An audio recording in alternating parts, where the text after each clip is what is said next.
네, 배우님 오셨는데 그 관객분들에게 인사 말씀 좀 부탁드리겠습니다. 안녕하세요. 영화 파이터에서 진아를 연기한 임성미라고 합니다. 만나 뵙게 돼서 반갑습니다. 오늘 오시면서 어떤 생각하셨어요? 음, 저 오늘 M시네마 처음 와보거든요. 네, 이렇게 복합적이고 아담한 그리고 따뜻한 이런 공간이 있었다니 하면서 왔고 좀 일찍 도착해서 카페에서 좀 책도 보고 커피도 마시고 영화 끝나길 기다렸죠. 알겠습니다. 오늘 GV는 어떻게 진행하면요, 저희가 배우 읽기라고 GV 명칭처럼 어떤 감독님이 말씀하신거나 혹은 배우님이 말씀하신 것들의 어떤 코멘트를 다 이렇게 화면에 적어놨습니다. 그래서 그것들을 단초로 해서 임성미라는 배우를 읽어보는 그런 시간을 50분 동안 갖고요. 질문 남겨주시면 질문도 중간중간 배우님께 드릴 수 있도록 하겠습니다. 오늘 그래서 같이 이렇게 계신 분은 저희 에무시네마 코디네이터인데 소개 좀 잠깐 짧게. 네, 안녕하세요. 에무시네마에서 일하고 있는 김진수라고 합니다. 반갑습니다. 네. 오늘 이렇게 어떤 문구 같은 거를 주로 읽는 걸 담당하십니다. 그럼 본격적으로 GV 시작하도록 할게요. 일단 파이터 얘기를 좀 먼저 하고 시작을 하면 좋을 것 같아요. 이 영화를 하고 인터뷰를 하시면서 세상에 막 첫발 내디딘 느낌이에요 라고 이제 말씀을 해주셨는데 간단하게 파이터 영화 장편 개봉한 것에 대한 소감 뭐 이런 거 알 수 있을까요? 네, 일단 제가 출연한 영화가 죄송합니다. 정식으로 이렇게 개봉한 영화는 처음이에요. 그래서 좀 제가 데뷔는 2009년도에 했는데 조금 제가 이제 메인 타이틀로 정식 개봉하는 작품이 이 파이터가 처음이어서 아마 정말 뭐라 그럴까 약간 진짜로 사회인이 된 느낌이랄까? 약간 그런 느낌이 좀 많이 들고요. 네. 그리고 뭐 배우 활동을 계속 하기는 했었지만 조금 더 밀착적으로 대중들이랑 만날 수 있는 창구나 또 좀 조금 더 많이 접하실 수 있게끔 하는 방편은 이제 이 작품을 통해서 아마 제가 다음 작품이든 아니면 다른 어떤 활동이든 좀 그렇게 구체적으로 잡아갈 생각입니다. 네, 감사합니다. 관객분께서 마스크를 벗고 약간 사진을 찍으시나 봐요. 아까 거기에서 어떤 분이죠? 네. 죄송하지만 사진 찍는 시간을 갖도록 하겠습니다. 그리고 문 좀 닫아주시겠어요? 저희 좀 어수선한데.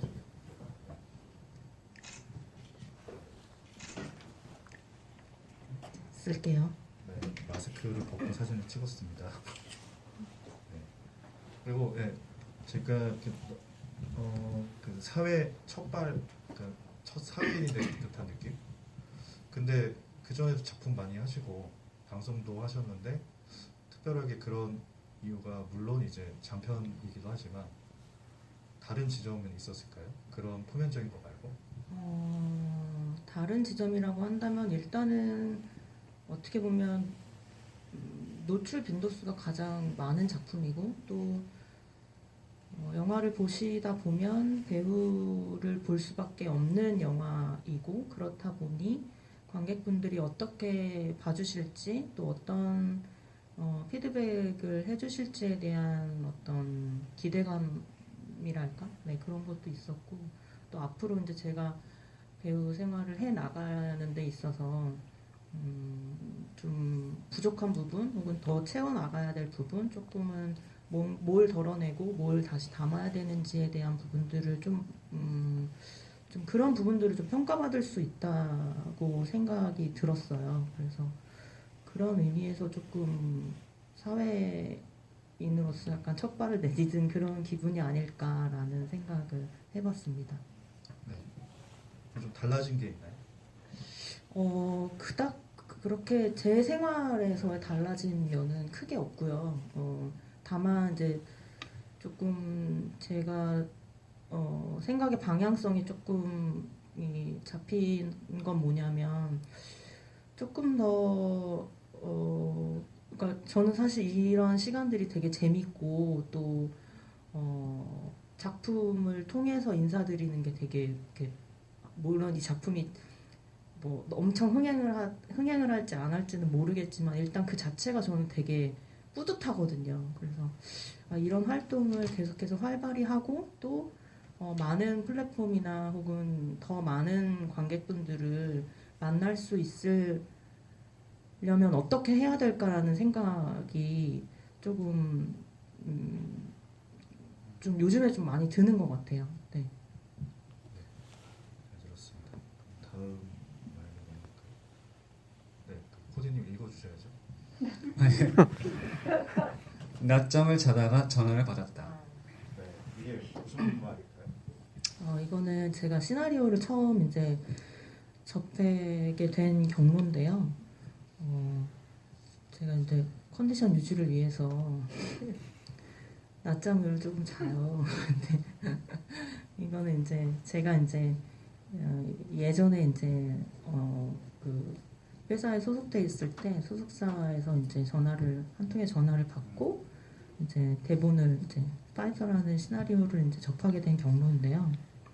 낮잠 자다가 전화 받고 성미 씨 예전에 뭐 복싱 한번 했다고 하지 않으셨어요? 그래서 예, 그랬어요. 이 시나리오 괜찮은 거 하나 있는데 한번 읽어볼래요? 그래서 알겠습니다 하고 전화 끊고 이제 눈 비비면서 보다가 이제 이거 내가 하면 좋겠다 해서 이제 회사 측에다가 연락을 해서 시나리오 너무 잘 봤다. 좀 흥미롭게 잘 봐서 미팅 한번 해보고 싶다. 감독 미팅 한번 했으면 좋겠다. 그렇게 해서 이제 일이 진행이 돼서 여기까지 오게 된 거죠. 네. 그 낮잠을 자신 게 몇 년도예요? 그게 아마 19년도일 거예요. 네. 저게 2019년도에 영화를 찍었으니까. 굉장히 타이트하게 개봉까지 그쵸, 1, 네. 2년 사이에. 네, 많이 타이트하게 진행된 작품입니다.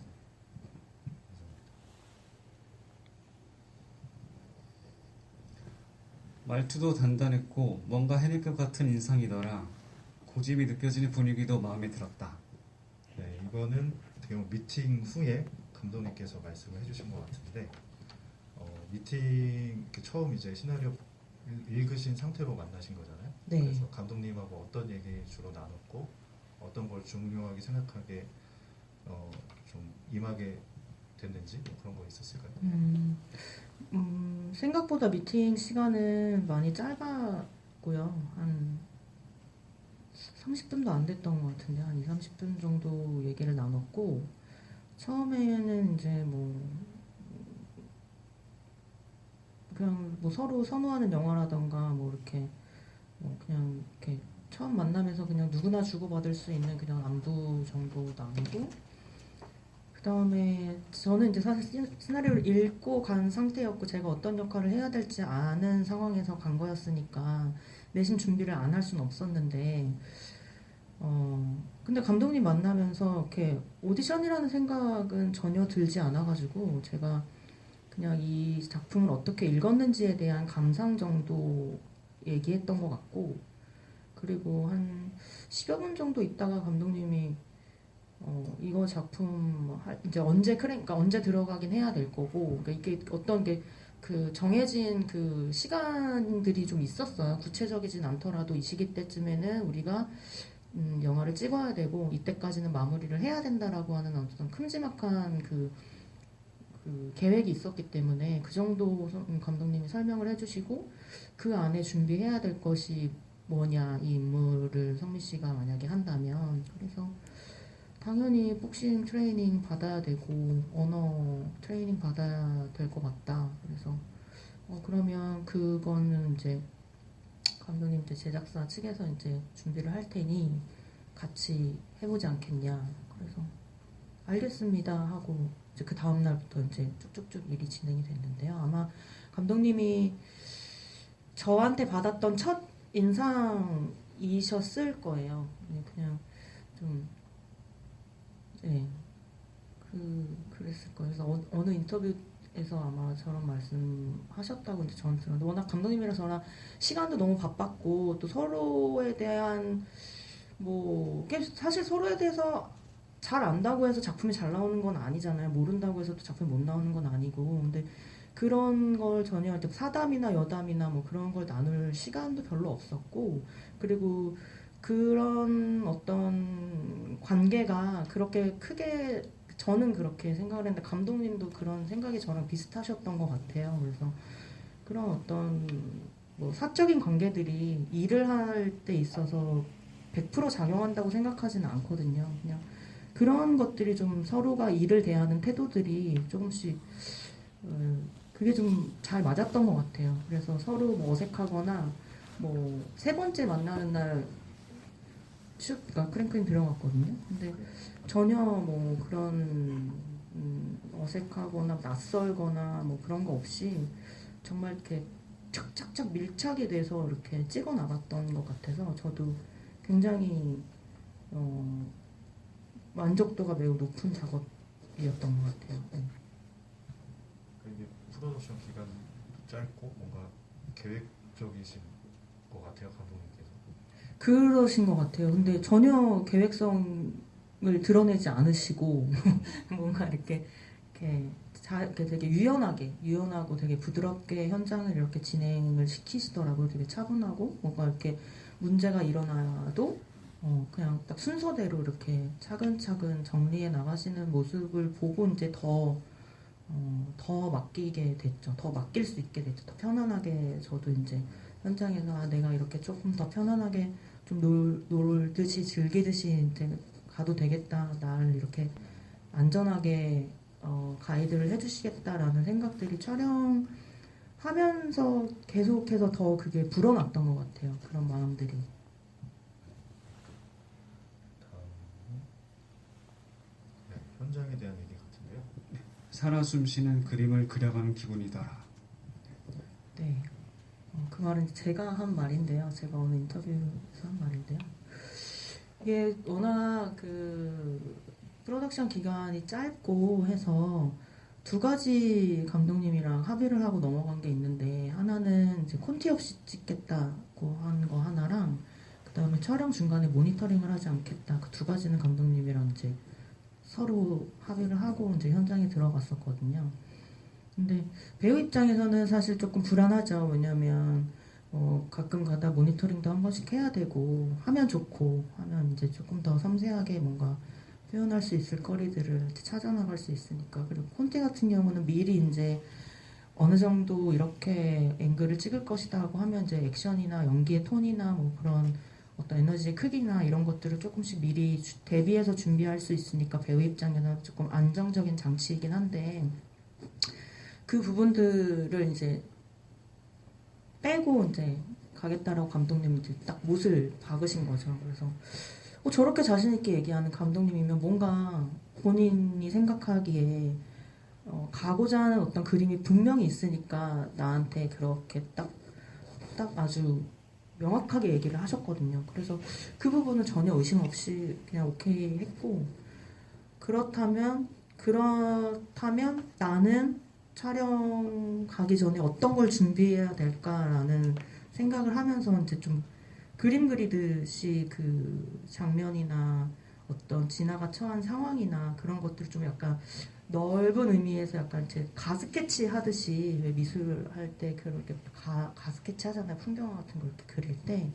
왜냐면 제 그림이 너무 선명하면 현장에 들어가서 감독님이랑 또 그림을 또 맞춰야 되면 또 그게 또 시간이 걸릴 것이고 최대한 저는 이제 인물에 대한 어떤 큼지막한 배경 혹은 인물이 처한 어떤 상황 그 다음에 거기에서 어떤 반응이 올까라고 하는 정도의 어떤 물음표만 갖고 현장에 가는 게 최대한 이 현장에서 건설적으로 장면을 만들어 나갈 수 있겠다라는 판단을 했고 그래서 조금 좀 가스케치 하듯이 이렇게 좀 이미지를 좀 그렇게 훈련을 해서 현장에 들어갔어서 네, 그런 생각을 이런 저런 말이 나왔나 봐요. 그리고 그러면서 이제 감독님하고 이제 씬을 맞춰가면서 리허설을 하고 씬을 맞춰가면서 테이크를 계속 가면서 조금 더 다듬어 나가고 좀 더 선명한 그림들을 이제 감독님 주문에 따라서 혹은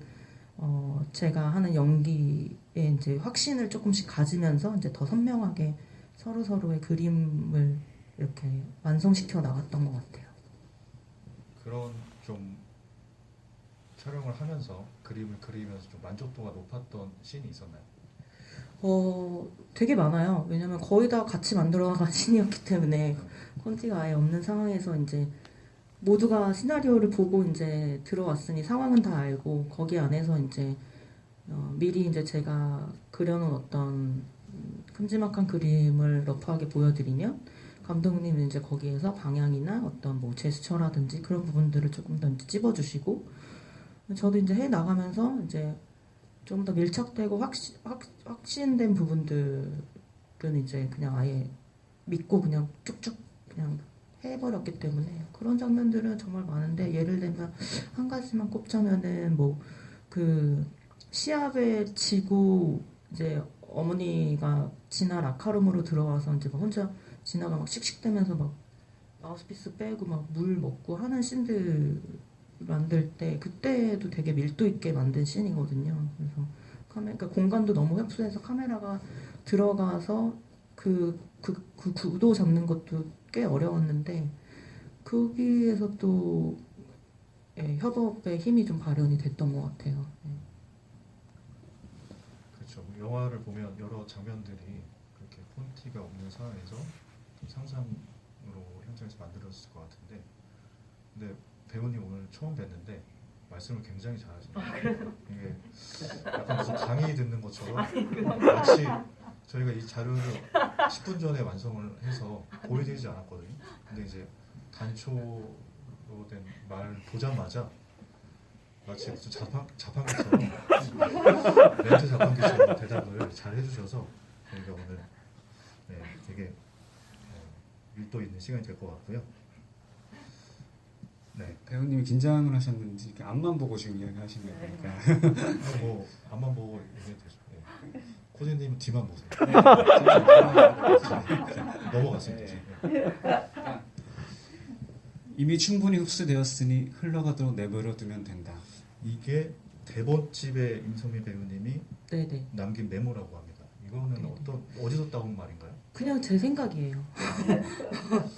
평소에 생각을 많이 하시나 봐요. 아니 이제 시나리오를 보면서 이제 했던 생각이고 왜냐하면 일전에도 말씀드렸다시피 이렇게 콘티가 없이 찍으니까 그리고 이제 이 인물 자체가 처음부터 끝까지 등장이 안 하는 씬이 없잖아요. 그러니까 최대한 진아의 입장을 생각하면서 또 그러면서도 이제 배우로서의 어떤 중심을 잃지 않아야 하는 두 가지의 중요한 임무가 있었기 때문에 좀 이제 제가 혼자 이제 시나리오를 대면할 때 그냥 최대한 그냥 이 자체가 그냥 이 인물 자체가 그냥 저한테 흡수되어지도록 하려는 노력은 했는데 그게 사실 노력으로 될지는 모르고 했지만 그냥 어쨌든 어떤 일이 벌어질지 모르는 현장을 상상하면서 그냥 인물에 대한 어떤 입장을 계속해서 바라보려고 했던 노력이었던 것 같아요. 그래서 그렇게 해서 저런 생각을 하게 됐고 또 생각을 한다고 해서 생각만큼 다 되지는 않으니까 그냥 생각만 하고 그냥 그 생각 집에다 놓고 현장에 갔다가 이제 다시 집에 와서 또 생각하고 그렇게 좀 반복하면서 영화 찍었던 것 같아요. 네. 이렇게 흡수된다라는 게 어떻게 보면 그 영화 속 인물을 내재화한다라는 어떤 배우님들의 그런 고충이 담겨 있는 말 같은데요. 그 진아가 엄마를 만나고 돌아가는 장면이라든가 뭐 그 복싱을 하면서 혹은 또 하기 망설이면서 하는 어떤 표정들 있잖아요. 그런 눈빛이나 표정들 그 연기를 하시면서 주로 어떤 감정이 좀 뭐 씬마다 다르겠지만 근데 전반적으로 흐르는 감정의 결이 비슷하다고 느꼈거든요. 일단 감독님이 말씀해주신 건 어떤 이제 분노와 그다음에 어떤 좀 약간 감독님한테 저희가 감독님한테 들었던 그 디렉션 중에 되게 인상 깊었던 디렉션이 하나 있는데 복수, 그러니까 진화의 복수 라는 그 문구가 잘 되게 기억에 많이 남거든요. 예를 들면 그 부동산 매니저한테 이렇게 돈뭉치를 갖다 주고 개대가리 같은 새끼라고 하고 되게 승리감에 젖어서 탁 나오잖아. 이렇게 모자 팍 쓰고 약간 씩 웃으면서. 근데 그것도 진아가 할 수 있는 최소한의, 그러니까 최대한의 복수인 거죠. 근데 그게 너무 그냥 객관적으로 봤을 때 되게 저게 복수라고 싶지만 사실 진아한테는 굉장히 뿌듯한 일이었을 것 같아요. 자기 스스로 뭔가 돈을 벌어서 그 돈을 솔직히 안 줘도 되는 돈인데 맞서 싸워서 뭔가 이렇게 투쟁해서 그걸 굳이 그걸 들어줄 필요가 없는 건데 사실 들어주고 거기에서 오는 만족감을 느끼잖아요. 그게 사실 객관적으로 봤을 때 저는 말이 안 되는 씬이지만 이 탈북한 여성이 한국 사회에서 살아남으려면 그런 부분들은 이렇게 묵인되고 넘어가는 부분인데 거기에서 지나는 어떤 만족을 느끼고 가잖아요. 내가 뭐 했다, 나 이거 여기서 내가 뭔가 했다. 그거 자체가 저한테 되게 좀 신선하게 다가왔는데 그 의미를 그거 연기할 때 진아가 할 수 있는 최선의 복수다 라는 말씀을 해주셨는데 그게 되게 인상 깊었고 또 한 장면은 엄마 이제 그 스파링 하는 씬에서 이제 한 대 되게 크게 얻어맞고 이제 그러니까 엄마가 중간에 와서 이제 거기서부터 이제 그 경기가 막 흔들리기 시작하는데 거기서 이제 윤수한테 한 대 뻥 하고 얻어맞고 이제 쓰러지는데 거기에서 엄마랑 이제 눈을 마주친 채 안 일어나고 일어날 수 있었는데 안 일어나고 그냥 넉다운을 해버린단 말이에요, 진아가. 거기에서도 엄마한테 할 수 있는 진아가 엄마한테 할 수 있는 최고의 큰 복수라는 거죠. 그래서 저는 거기서 그것도 이제 만들어진 씬이거든. 현장에서 하면서 만들어진 씬인데 그때 되게 그 진아의 마음이 확 와닿았어요. 감독님의 그런 디렉션을 받고 그래서 바로 이제 다시 수정해서 만들어진 완성된 씬인데 그런 것들이 되게 이 진아라는 인물을 더 이제 궁지로 몰아넣거나 조금 더 방해하는 어떤 요소로서 생각을 많이 했던 것 같아요. 네. 그 내 싸움은 아직 끝나지 않았다. 그 독백이 처음 하고 끝에 나오잖아요. 그거는 원래 시나리오에 네, 감독님이 이제 적어놓으신 시나리오의 대사. 네. 그 방향은 그러면 어떤 분노의 표출일 수도 있고 다른 삶을 지향하는 그런 것도 또 들어있을까요? 거기에는? 글쎄요, 그 말은 굉장히 많은 걸 내포하고 있다고 생각을 해요. 그 싸움이라는 것 자체가 진짜 뭐 치고받고 하는 싸움일 수도 있고요. 어떻게 보면 그런 싸움일 수도 있고 또 정말 불의의 맞선 혹은 편견의 맞선 정말 뭔가 이렇게 뭐 대자연에 맞서 인간이 하는 대자연과 맞서서 뭔가 인간이 어떤 뭐 하는 것 그것도 사실 뭐 싸움일 수 있고요. 어떻게 보면 굉장히 큰 의미를 포괄하고 있는 대사였기 때문에 뭐랄까요? 진아는 뭐 진아뿐만 아니라 뭐 죽을 때까지 어떤 싸움의 거리들을 계속해서 찾아가면서 살겠죠. 우리 인간들은. 네. 알겠습니다. 귀한 캐릭터를 만난 것 같다. 진취적이고 도전적인 인물이 없고 끊임없이 변화해가는 모습을 보여주는 게 중요했다. 진화에 대한 얘기고요. 또 하나 읽어주세요. 오전에 미리 몸을 풀고 동네 한 바퀴를 뛴 다음 체육관이 문을 여는 시간에 맞춰서 갔다. 네, 그렇게 어떻게 보면 감정에 대해서 이해를 하고 진화를 표면적으로 이렇게 만들어야 되는데 그 만드는 과정에 대해서도 좀 말씀해 주실 게 있어요. 네. 뭐 일단 1인칭 시점으로 여자 인물을 앞세워서 영화를 찍는다는 것 자체가 진짜 우리나라에서는 뭐 이제 뭐 많이 이렇게 뭐 많이도 아니죠. 나가긴 하지만 감독님이 워낙 되게 좀 새롭고 자꾸 이렇게 좀 도전하시는 걸 좋아하시는 것 같아요. 근데 그런 의미에서 저 또한 감독님의 작품에 좀 보탬이 좀 되고 싶었고, 그리고 조금 개인적으로도 많은 여성 캐릭터들이 좀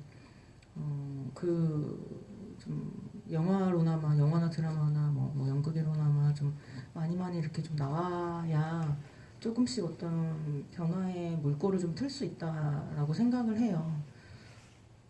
뭐 영화가 가진 사회적인 측면에 있어서 그런 의미에서는 정말 귀한 캐릭터 맞고요. 그리고 그 진화를 준비하기 위해서 이제 외적으로 노력해야 됐었던 거는 일단 복서의 모습이 조금이나마 관객분들한테 이제 읽혀야 좀 더 믿음을 갖고 보실 수 있으니까 예.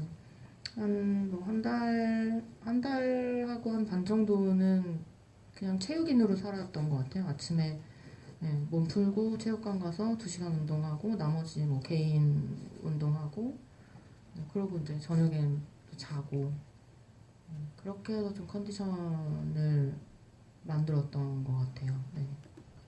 그 경기 장면은 어떻게 보면 다 통제된 상황 속에서 찍었겠지만 뭐 좀 다른 게 있었나요?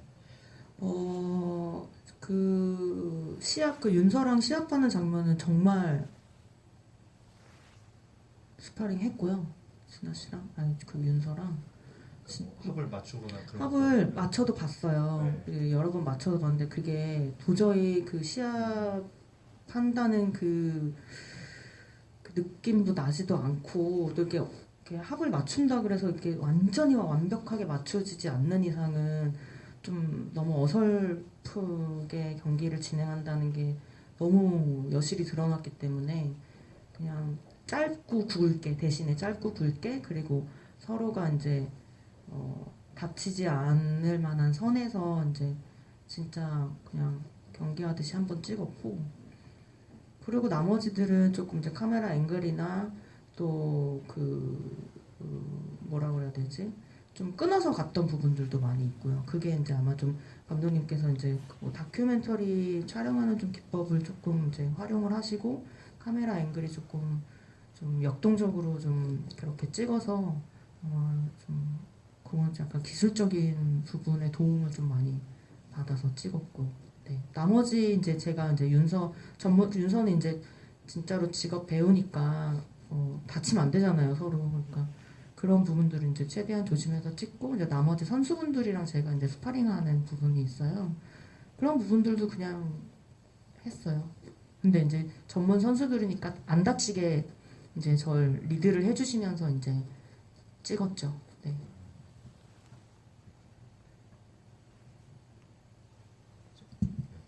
우리한테 슬램덩크 같은 느낌이 좀 있다. 이거는 아까도 서두에 말씀하셨던 현장의 팀워크. 네, 이거는 네, 약간 팀워크에 대한 부분인데요. 이게 저희가 다 처음 만난 사이였어요. 감독님도 이제 촬영 감독님이 제일 마지막에 이제 정해지셨는데 감독님하고 촬영 감독님도 처음 만난 사이고 거의 다 이제 뭐 정말 이렇게 여기저기서 정말 삼삼오오 모여가지고 진짜 되게 뭐라 그래야 되게 젊은 에너지들이 여기저기서 모여서 약간 찍었는데 그게 시간이 이제 회차가 지나면 지날수록 이렇게 그 서로의 호흡이나 혹은 이제 손발을 맞춰가는 그 느낌이 굉장히 기분 좋게 밀도가 쫙쫙쫙쫙 이렇게 높아지면서 일의 능률이 막 슉슉슉슉 막 올라가는 거예요. 그러니까 그런 느낌을 받은 현장은 제가 처음이었던 것 같아요. 그래서 물론 저도 힘들긴 힘들었지만 그러니까 모든 게 사실은 이게 시간이 지나면서 모든 게 진아라는 인물을 위해서 다 모여주신 거거든요. 어떻게 보면. 그러니까 그 진아를 연기한 배우가 힘을 안 낼 수가 없겠죠. 네, 그리고 당연히 잘 해내야 되는 건 당연한 거고 근데 그냥 막무가내로 잘하는 건 별 의미가 없다라고 생각했어요. 왜냐면 이게 엄청난 대작의 상업 영화도 아니고 막 몇백억, 막 몇십억 투자해서 만든 영화도 아니고 정말 어떤 이 작품이 만들어지는 의미를 생각하면서 분명히 이 시나리오에 오케이 하고 오셨을 거란 말이죠. 저 포함해서 모두가. 그렇다면 제가 한 가지 품고 생각한 거는 좀 시간의 과정을 좀 많이 이렇게 공유했으면 좋겠다라는 생각을 많이 했고, 그리고 일단 첫 번째 뭐 제 연기가 카메라에 담기는 게 중요하긴 하겠지만 결국에는 직접 먼저 보고 고개가 끄덕여져야지 그게 나중에 가서도 뭔가 이렇게 오래 남을 수 있는 작품이 될 거라고 생각이 들었어요. 그래서 카메라에 담기는 것도 담기는 거지만 일단 스태프들이나 거기 현장에 있는 사람들의 좀 온기를 많이 느껴가면서 그걸 또 다른 에너지로 제가 하는 연기로 혹은 어떤 표현으로 나와줬으면 좋겠다라는 생각을 그냥 제 개인적으로 마음속으로 이렇게 하면서 현장을 계속 나갔던 것 같아요. 네. 슬램덩크 좋아하세요? 알겠습니다.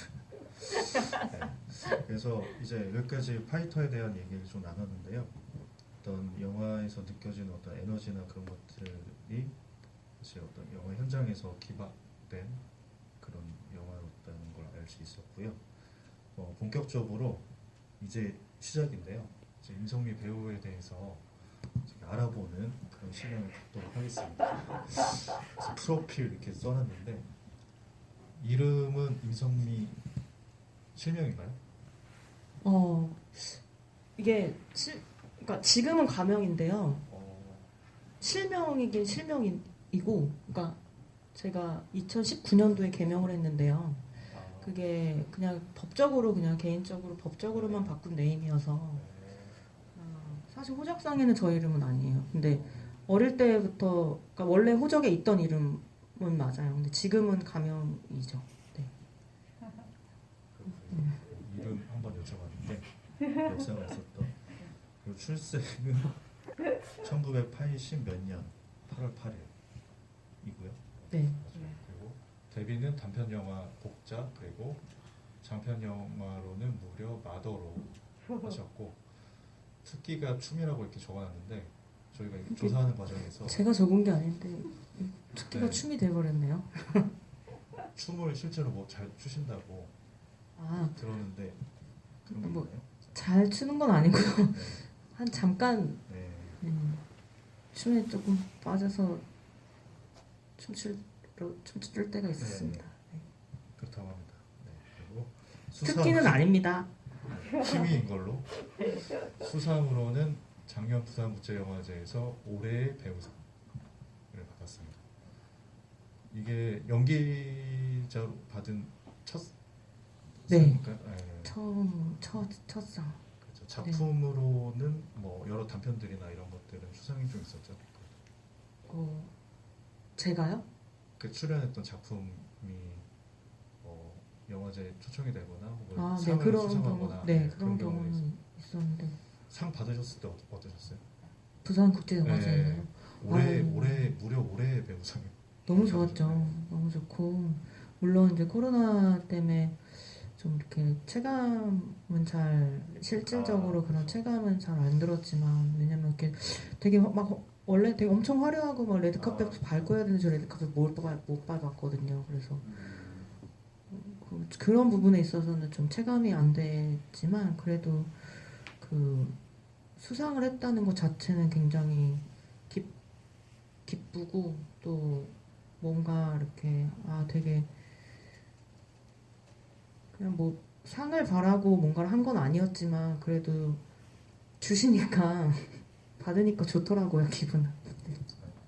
축하드립니다. 그리고 학교랑 소속이 이렇게 되어 있는데 넘어가도록 하겠습니다. 네. 지금 소속사는 아닙니다. 소속사는 지금 현재 없어요. 프리 네. 상태인 걸로. 네, 아마 앞으로 좋은 소속사 찾아야 될 것 같아요. 네. 알겠습니다. 그리고 필모그래피 이렇게 정리를 해놨는데 정말 많으세요. 그 영화도 있으시고 그렇게 방송, 많을 줄 몰랐네요. 공연, 네. 여기 이 필모그래피에 대해서 알아보는 시간을 갖도록 하겠습니다. 네. 어릴 적 개그맨을 꿈꿨던 임성빈은 중3 때 콩뚜를 보다가 연기를 접했다. 고교 시절 생애 처음 영화관에 가서 박찬욱 감독의 올드보이를 본 뒤 연기자의 꿈은 커졌다.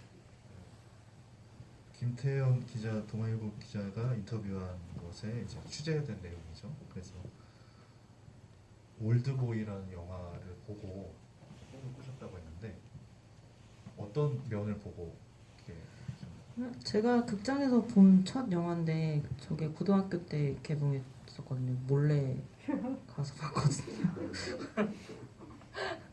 친구랑. 근데 그냥 약간 충격이었어요. 저는 이런 영화가 뭔가 이렇게 아무튼 되게 강렬한 느낌이 있어서 그게 아마 극장 가서 본 첫 영화일 거예요. 제가 그래서 좀 그 큰 스크린도 제가 너무 이렇게 저를 압도했고 또 그 장면들이 굉장히 강렬한 씬들이 많은데 그것도 저를 압도했고 그 최민식 배우님의 연기도 엄청 뭔가 이렇게 되게 인상적인 얼굴로 많이 남았던 부분이 많고 해서 그냥 조금 충격이었던 것 같아요. 제 그때 당시에 저한테는. 네, 그래서 영화라는 장르가 이런 장르구나 라는 생각을 했던 것 같아요. 막연하게. 그래서 저 이걸 보고 막 올드보이를 보고 난 배우가 되겠어 막 이런 어떤 목표를 세웠다기보다는 조금 새로운 장르와 이런 공간에서 뭔가 누군가가 연기하는 거 이렇게 너무나 큰 스크린에서 내가 볼 수 있는 이 장르가 있었다니에 대한 것에 대한 좀 놀라움이었던 것 같아요. 네. 그럼 배우님이 처음 영화 복자는 그런 큰 스크린에서 보셨나요? 네, 그때 그 서울 아트시네마인가 지금은 없어졌죠. 거기에서 지금 자리를 옮겨서 자리 옮겼구나. 그때 명동에 있던 거기에서 처음 봤는데 그냥 그때는 좀 그냥 제가 아닌 것 같은 느낌? 그러니까 얼굴은 내가 맞는데 내가 아닌 것 같은 사람이 움직이고 있는 모습을 본 느낌? 좀 새로웠어요. 네. 박찬욱 감독님을 그 연기하시면서 만날 기회가 있으셨어요 혹시? 전혀 없었어요. 네, 전혀. 만나면 뭔가 말씀을 하실 게 있나요? 만나면요? 뭐 영화 잘 봤습니다. 무슨 말을 할 수 있을까요, 제가? 알겠습니다. 네. 그래서 근데 사실 이렇게 중3이요? 네, 중학교 중학교 때 3학년 때. 이 영화를 보고 뭐 고등학교 연기 1학년 때. 고등학교 2학년 때다. 올드보이. 올라가네요. 올드보이는 고등학교 네. 때 연기를 하겠다. 아, 그러니까 뭔가 하겠다 마음 먹은 건 중3 때. 그렇죠. 중3 때 개그맨 보고 연기하고 싶어가지고 원래 개그맨 되려고 연기 아. 시작했었거든요. 저. 개그맨 누구예요? 아니 개그맨 누구를 보고는 아니고 그냥 그 개그 개그. TV에서 그런 개그 프로그램, 개그 콘서트나 뭐 그런 거 보면서 되게 재밌다. 그냥 그렇게 생각하고. 네. 그래서 고교 시절에 이런 어떤 활동들을 하셨는데 연극반을 들어가신 건가요? 고등학교 때? 네, 고등학교 때 제가 이제 고등학교 때 진로를 앞두고 원래 예고를 진학할까도 생각은 했었어요. 근데 좀 이렇게 저렇게 좀 많이 상황이 여의치 않을 것 같더라고요. 그래서 어느 날 그때 당시에는 중학교 때 이렇게 고등학교 언니들이 그 학교 홍보하려고 이렇게 막 이렇게 돌아다니고 막 그랬단 말이죠. 그래서 어느 날 이제 이 안산 여자정보고등학교라는 학교에서 이제 뭐 이렇게 팜플렛 같은 거 이렇게 돌리면서 이제 고등학교 홍보를 했었는데 그때 이제 그 교실에서 우연히 팜플렛 이렇게 돌려보다가 그 연극 동아리 예천이라고 하는 이렇게 조그만 사진이랑 이렇게 그 동아리 소개를 이렇게 해놓은 챕터가 있었어요. 근데 그게 되게 쬐끄만하게 구석쟁이에요. 어디 막 누가 눈여겨보지 않으면은 모르고 지나칠 만한 크기로 팜플렛에 이렇게 있었는데 그게 그때 저한테는 되게 크게 보이더라고요. 이게요. 영화로 따지면 막 이렇게 뻥뻥뻥 해서 내 눈앞에 막 이렇게 되게 큰 그림처럼. 그래서 그때 그 사진이랑 이 연극반 동아리 소개하는 거 보고 이제 그 학교에 이제 그 지원을 해서 들어가게 됐죠. 그래서 네, 오디션 보고 그리고 이제 그때부터 쭉 열심히 연극반 활동을 했죠. 이거는 배역이 뭔가요? 휠체어에 발이 다친 건가요? 아, 휠체어 탄 거는 저 고등학교 3학년 때 한 건데 저거는 직접 저희 연극반 선생님이 그 극본을 쓰신 거예요. 여우라는 작품인데 저게 그러니까 어린 그러니까 10대의 어린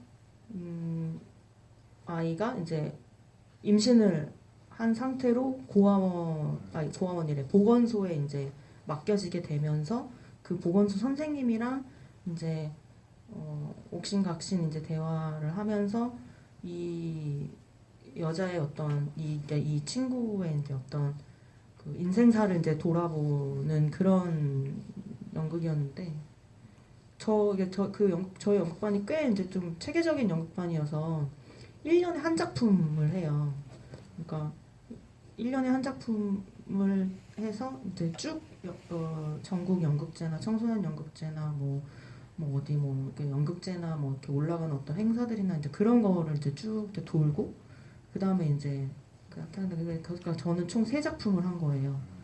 근데 그거 중에 이제 고등학교 3학년 때 이제 선생님이 이제 저 대학 보내려고 네, 왜냐면 따로 입시를 준비할 시간도 없고 또 기존에 있는 작품들은 뭔가 이제 공부를 꽤 많이 하고 이제 해야 되는 그럴 시간이 없으니까 그냥 연극반 선생님이 글을 그냥 아예 쓰셨어요. 그래서 저걸로 입시 봐서 들어갔어요. 저 역할로 자유연기 했을 때.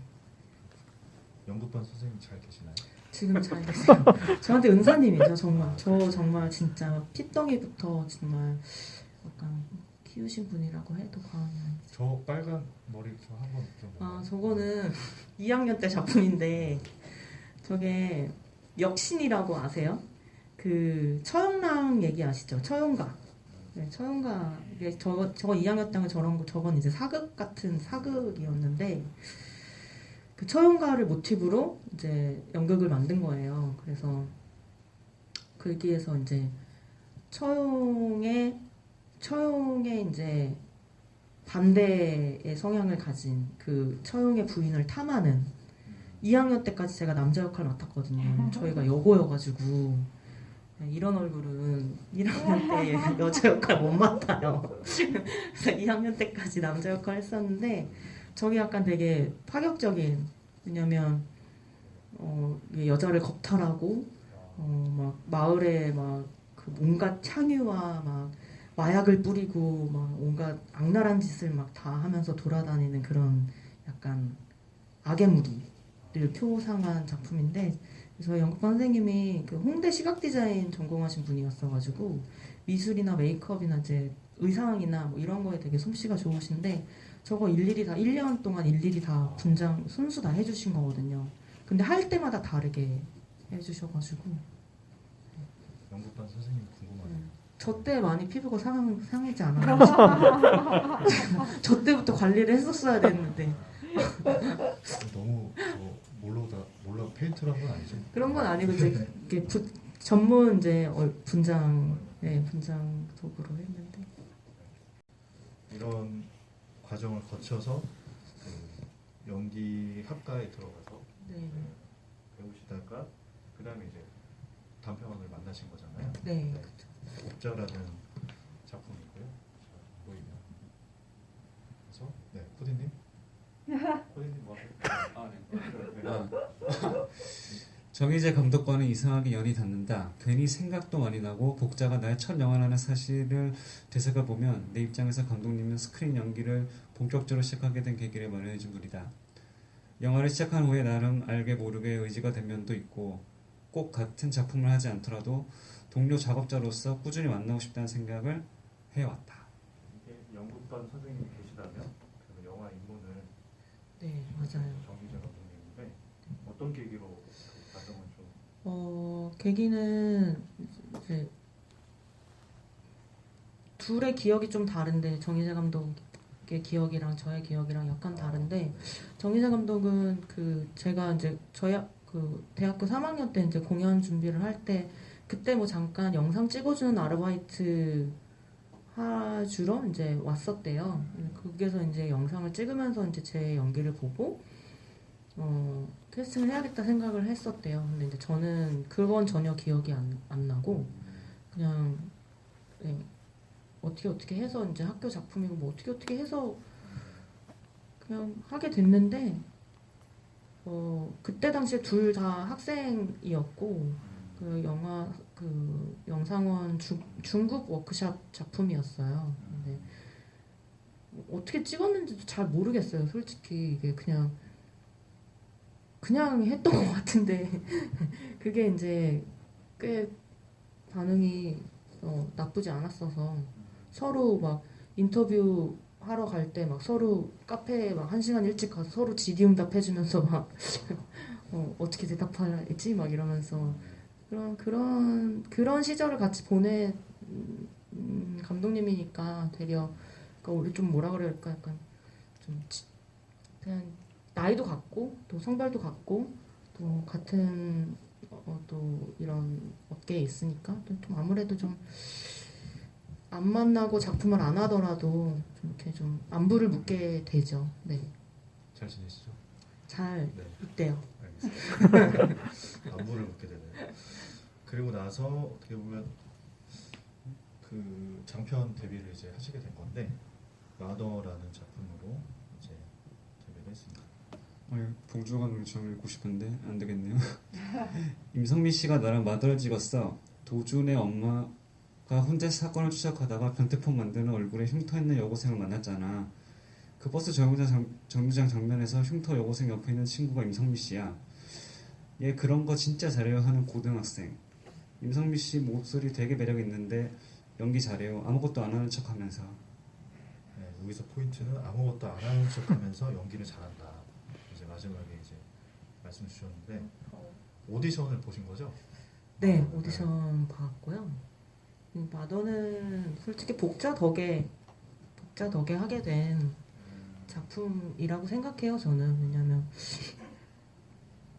오디션 이제 캠코더 오디션을 봤는데 거기서 이제 3가지 버전의 오디션 대본이 있었어요. 근데 그때도 오디션 스킬도 별로 없었고 막 그냥 정말 아무 생각이 없이 갔던 것 같아요. 그래서 3개 다 못하겠다 그랬던 것 같아요. 뭐 이거는 이래서 안 되고 그래서 안 되고 그래서 대화를 하다가 그러면은 뭐 작업한 게 뭐가 있냐 해서 뭐 그래서 이제 복자 얘기를 하게 됐고 근데 이제 그때는 제가 했던 작품이고 또 경험을 해봤으니까 이렇게 말이 막 술술술술 나온 거예요. 그 전에는 이제 쭈뼛쭈뼛되고 제가 워낙 그때는 더 숫기도 없고 말주변도 너무 없고 막 좀 그런 면이 있었어서 근데 이제 복자 얘기를 할 때는 막 신나서 막 얘기하고 그때 뭐 어떤 에피소드가 있었다 뭐 저랬다 이렇게 그냥 막 얘기하니까 그러면 거기에서 한 장면 보여줄 수 있는 게 있느냐 해서 그렇게 해서 실현을 하게 됐고 그거 보시고 이제 흉터 친구라는 역할을 저한테 맡겨주신 것 같아요. 뭐 현장에서 감독님이 해주신 말이나 그 이후에 어떤 얘기나 그런 것도 있을까요? 그냥 촌파티 때 영화 계속 했으면 좋겠다고 그러셨어요 저한테. 네. 그 영화가 보니까 나오는 이제 시간 분량이 한 1분 정도 되시더라고요. 네. 그래서 한 3-4마디 이렇게 하셨는데 그때 촬영하실 때는 뭐 몇 번 정도 이렇게 좀 해보셨고 촬영할 때는 꽤 오래 했던 것 같아요. 왜냐면 그게 하교하는 씬이었고 그 고조 출연자분들이랑 같이 호흡을 맞춰서 했어야 됐기 때문에 그 합 맞추는 게 좀 꽤 시간이 걸렸고 그리고 그 버스가 오면서 이제 제가 타면서 그 합을 또 맞춰야 되겠으니까 그거 합 맞추는 것도 근데 그게 이제 뭐 디테일하게 맞추는 합이라기보다는 정말 전체가 다 왔다 갔다 하면서 움직였어야 됐어가지고 그게 이제 좀 시간이 좀 걸렸죠. 네. 저희가 할 게 많은데 시간이 없어가지고 다음 그리고 또 작품이 이제 연애 다큐라는 작품인데요. 독립 영화 작품이고 임성미 배우는 술자리에서 처음 만났어요. 그 술자리에 여성들이 되게 많았는데 임성미 배우한테 제일 집중하게 되더라고요. 그리고 마지막 시상식 때 임성미 배우를 봤는데 느낌이 또 다르더라고요. 연애 다큐 영화 속에서 임성미 배우가 옷을 여러 개 입고 나오잖아요. 영화를 본 분들이 다 다른 사람 같다고 했어요. 라고 이옥석 감독님이 이제 어느 지부에서 말씀하신 건데 아, 처음 듣네. 처음 보네요. 알겠습니다. 이런 지부이었습니다. 네, 넘어가고 그 옷을 약간 그 원피스 특유의 영화에도 나오는 그걸 입고 기억나시나요? 저게 마지막 집인 날이었는데요. 아, 그렇구나. 네, 구교환 감독님의 마지막 디렉션이라고 해서 네. 190. 네. 그래서 이 영화 재밌더라고요. 내가 아닌 다른 사람을 연기할 땐 괜찮지만 실제 내 모습이 카메라에 찍힌다고 생각하면 무서워요. 속내랑 환히 들킨 기분이 날까요? 이 다큐 연애 다큐라고 했지만 약간 페이크 다큐 같은 네. 느낌의 극영화였는데 아무튼 이런 말씀을 해주셨고요. 그리고 이거는 웹 시티콤이라고 해야 될까요? 그 새끼를 죽였어야 했는데 아, 네. 저 유튜브에 있습니다. 네. 네. 시간이 되면 같이 오프닝을 보면 좋은데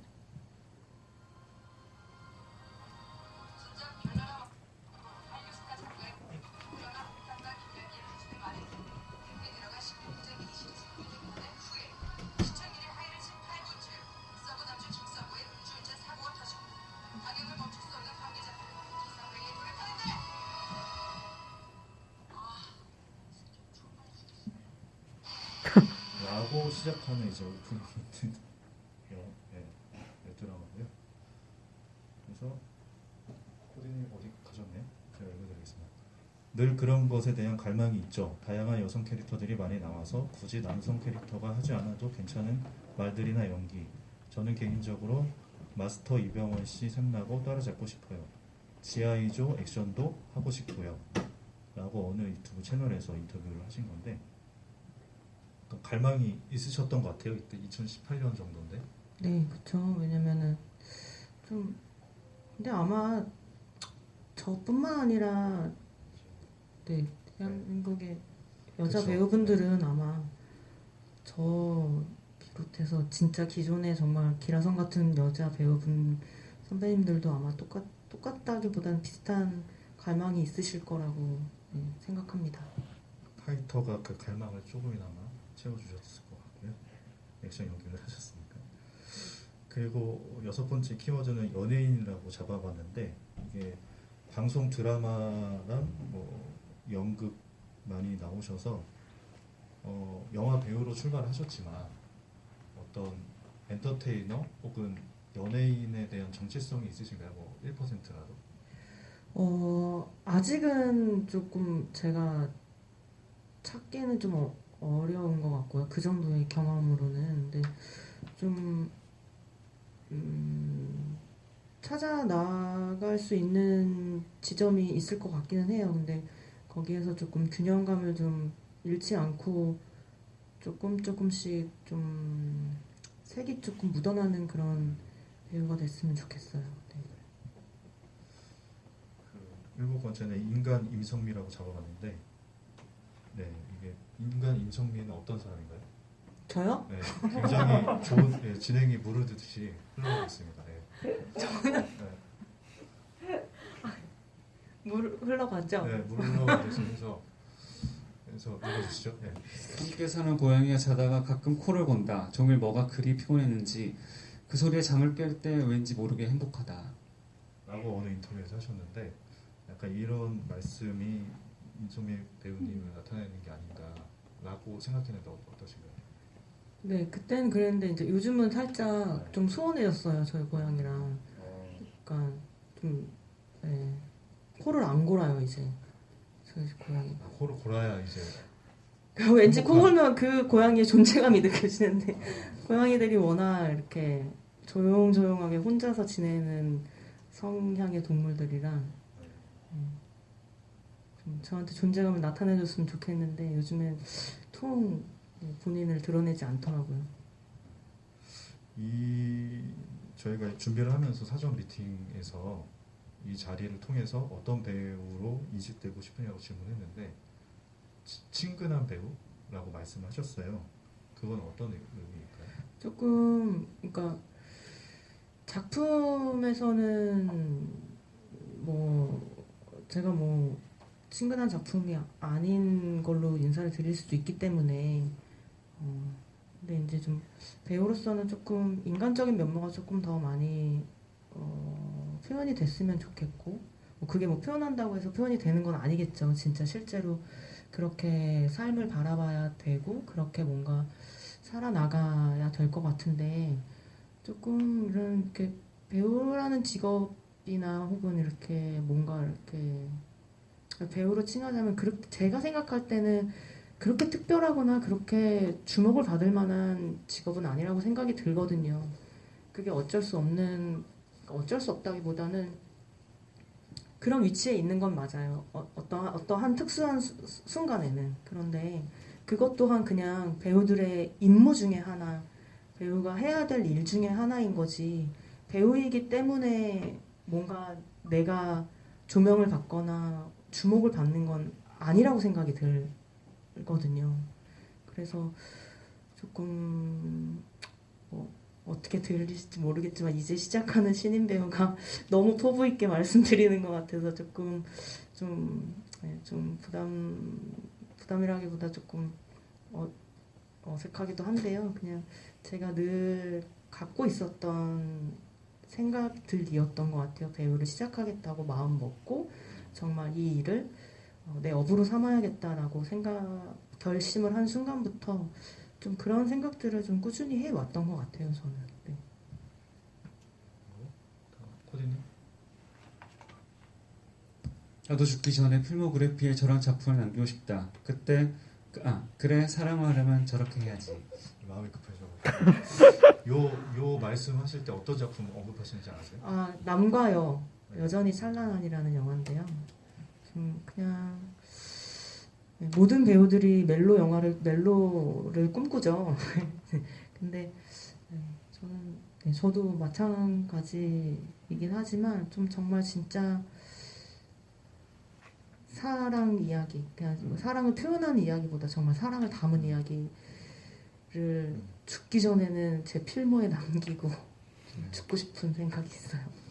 네, 저희가 다음 상영이 쭉 있는데 그 관객들 질문들을 빠르게 좀 여쭤보겠습니다. 귀한 캐릭터 맞습니다. 사람이 정신적으로나 경제적으로 독립적으로 파이팅하는 역할이라 저도 영화 내내 응원하는 마음이었습니다. 배우님은 앞으로 어떤 인물이 되고 싶으신지요? 어떻게 나이 들어가고 싶으신지요? 저는 이건 오면서 생각을 했거든요. 근데 저는 대한민국의 창의적인 배우가 되고 싶어요. 그리고 그게 큰 인물일지 어떤 인물일지는 잘 모르겠지만 좀 대한민국의 창의적인 배우. 창의적인 배우, 네, 알겠습니다. 네, 다른 질문들은 일단 끝나고 저희 복도에서 추가 질문 해주셨는데 상영 5분 전이라 마지막으로 저희 임성미 배우님께 또 분께서 한마디를 전해주셨는데 읽어주세요 빨리. 언젠가 지지 않았다는 말을 함께 나눴습니다. 게임의 승자는 아닐지라도 우린 아직 지지 않았습니다. 이제 시작하고 있습니다. 라고 이제 상영 아까 들어오기 한 10분 전에 조영천 촬영 감독 연애 다큐 같이 하시고 세자매 촬영 감독님이세요. 그래서 이런 말씀을 전해달라고 알겠습니다. 하셨습니다. 네. 이게 싸움은 끝나지 않고 지지 않고 이게 영화랑 맞닿아 있는 것 같고요. 앞으로도 임성미 배우의 어떤 좋은 필모그래피 그리고 좋은 발걸음 기대해 보도록 하겠습니다. 오늘 함께 해주셔서 감사드리고요. 마지막 인사 말씀 부탁드립니다. 네, 이렇게 찾아와서 영화 보러 와주셔서 너무 감사하고요. 제가 더 열심히 어떻게 해야 될지는 잘 모르겠지만 정말 이 시대에 그래도 한 시대에 이런 여자 배우가 하나 살고 갔다라고 할 정도의 작품들은 좀 남기고 가고 싶은 나름대로의 어떤 희망이 있어요. 그래서 좀 지켜봐 주시고 또 응원도 해주시고 또 네, 그래주시면 감사하겠습니다. 타이틀가 이제 개봉 주잖아요. 네. 이제 영화의 여정도 이제 남아 있으니까 영화의 여정도 기대하도록 하겠습니다. 네, 이번 행사 마치도록 하겠습니다. 감사합니다.